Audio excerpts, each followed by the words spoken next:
नी पुत्रा के बेटा हमरा से शादी कर लेलक झूठो झूठो के बोल के आई चूल्हा में देवता खाना बनावेला कोरी फुट्टा मोर कहला न गेलक ह आई हो दादा बोलक ह कि हमर ताजमहल के घर ह छत के घर ह ई तो ईटा छोपड़ी के है घर हमर त किस्मत ले डूबल का करी प्यारे होला अंधा का करल जाए अब समझे में नहीं खे आवत अब पता नहीं पुत्रा के बेटा कहाँ गेलक ई बकरिया बकरिया के सेवा कर मार लात के भगाइए न देनी कहीं भागा न तो यहाँ से हम ये सब करे वाले दिखाई देता नी हमर तो किस्मते फूट गइल का करी अब कहता कि खाना बनावा चूल्हा पर सोचनिया कि गैस पर बनाए बाप मतारी के राज में गैस पर बनाइली अब कहता चूल्हा पर बनावा का पटर पटर कइले बनी माल ले बनी ऐसा झकास नहीं माल ले ले बानी हम माल लौकता नहीं हम कुछ कहनी हां पट देना चला देलू माल लौकता नहीं माल लौकता नहीं बीबी के कोई ऐसे बोलेला देखा हम कुछ कहनी चलो पहले हाथ हटा बता खिसियाई काहे बड़ू बरे गरमाइल काहे बड़ू त हमरा सब का बात बा बोलो खिसियाल ए बात पर बानी कि कहले रहला ह कि कितना सुंदर घर होई हमर अरे बाप रे बाप कितना गोड़ दुखा गेल कहीं ना गिया जे जी कम से कम सीजनिया में रहतन त खाद डाल लेता नु धान में आय सब के धान कतना लहलहात एगो हम मार धान कोसन मरुआइल बा आय हमरा भात खइला बिना मन ना लगला बाकी सब हम का कहतनी हो बतावा हो कैसे उतना नीमन लड़की पटा लेलो से बेटा बा अभी बा भर बीता भके लागिला लेकिन लड़की बड़ा नीमन पटैले बा बढ़िया बियाह कइले बा एक काम कर तनी हम जा तनी देखे ओकरा से भेंट करम कि कैसे कैसे का भइल बा भेद ले ओकरा बाद नु हमर जो काम बा काम करम अम्मा जी हम आवत तनी तनी मंटू घर से ठीक ना ना बोलबू त बुढ़ी सुता आवत तनी 2 मिनट में तुरंत ले बतावा कहले रहला कि टाइल्स के घर बा टोटी में जाके नहाया ई का ह चूल्हा पर खाना सुनो पहले बतिया हमार सुनो पहले ही पटर पटर कइले रहत गांव में हमार नाम बा जान जा सब कोई हमरा के जानेला मानेला आयो दादा ई त खाली कहता कि नाम बा और कोई कामे नहीं के तो तू खिसियाई काहे बड़ू एबरा हमर बताओ ना काहे खिसियाई बड़ू है हाथ हटाओ पहले हाथ हटा के बात करा अच्छा ना बोलो ब्याह कर लेला तकरा मतलब का है कि आइल जाइल आदमी के सामने छड़बा तो हमर मौगे नु हौ हमर मेहरानु नु हौ पटा के नु ले रही देखा हिनकरा तो बोले के भी लूर नहीं खे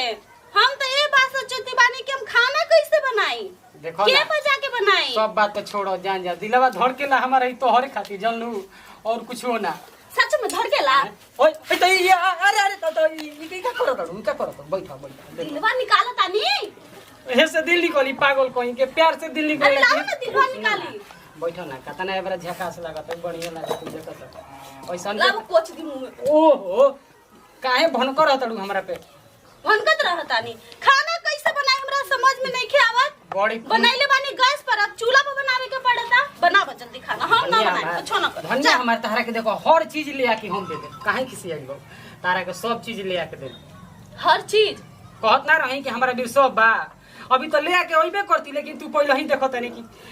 आइबो एगो कप मंगाइने कि ए जे कप ला दी चाय पियला त हरी वाला कप लइनियो देखा ई का कप बाप रे बा एमे कीड़ा उड़ता ए पागल हमार दादा बाप एहिले पियत जान जा कि कप बीत उला धइले बनी तोहरे खातिर कि नाम लेबू कि बताओ एमे को आदमी पियले बाड़े आ तहरा ई खराब लागता हैं ई निमन लगता देखो इहो एगो प्यार के निशानी हो तारे खातिर रखले रही अथु ऐसन प्यार के निशानी पर अच्छा तो एकरो ले बढ़िया चाहिए तारा आयु दादा हमर त किस्मते फूट गइल बा ए आदमी से शादी करके जब वो काते ना रहलो तो काहे कइलो शादी अरे औकाते नहीं खे हमारा औकात तो बेसी बा ना बहुत बेसी बा चलो तो खेत बाड़ी दिखावो तो कितना तोर खेत बाड़ी हो चलो तो खेत देखियो बाड़ी मेहरारू जात हो के आ जइबू खेत बाड़ी काला मेहरारू शादी कर लेबा घर में बैठा लेबा खाना बनावेला हुड़ा लेबा लेकिन खेत बाड़ी घुमावे ना ले जेबा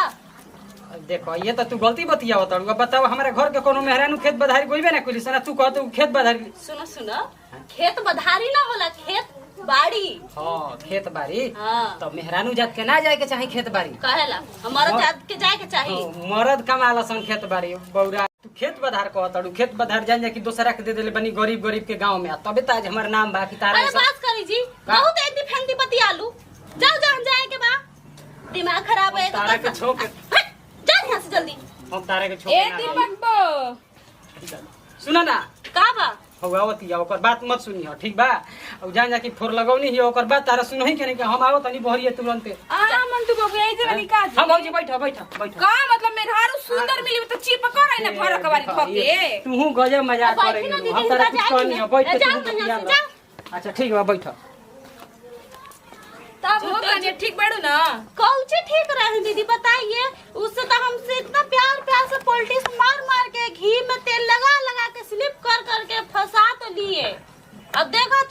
जो गैस पर खाना बनावे तो चूल्हा पे बनावे ला कहता कैसे बनाई हमरा तो समझे में नहीं आवत। ई कौन भाषा बोलती है दादा तो हिंदी वाली है तो हम पढ़ो लिखो ना हमनी का बोल रही है।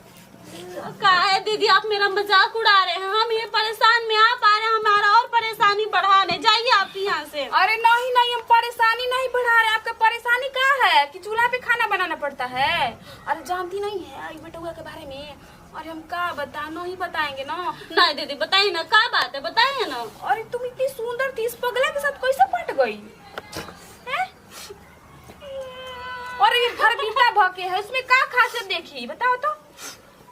का खासियत देखे हाँ बताए। वो गए भैंसवानी जो पछुआ पर था ना पहले बलवा जो कटाते थे 30 मार खान वाला। अरे मैया ई बतिया रहे वो खाली हीरो नियर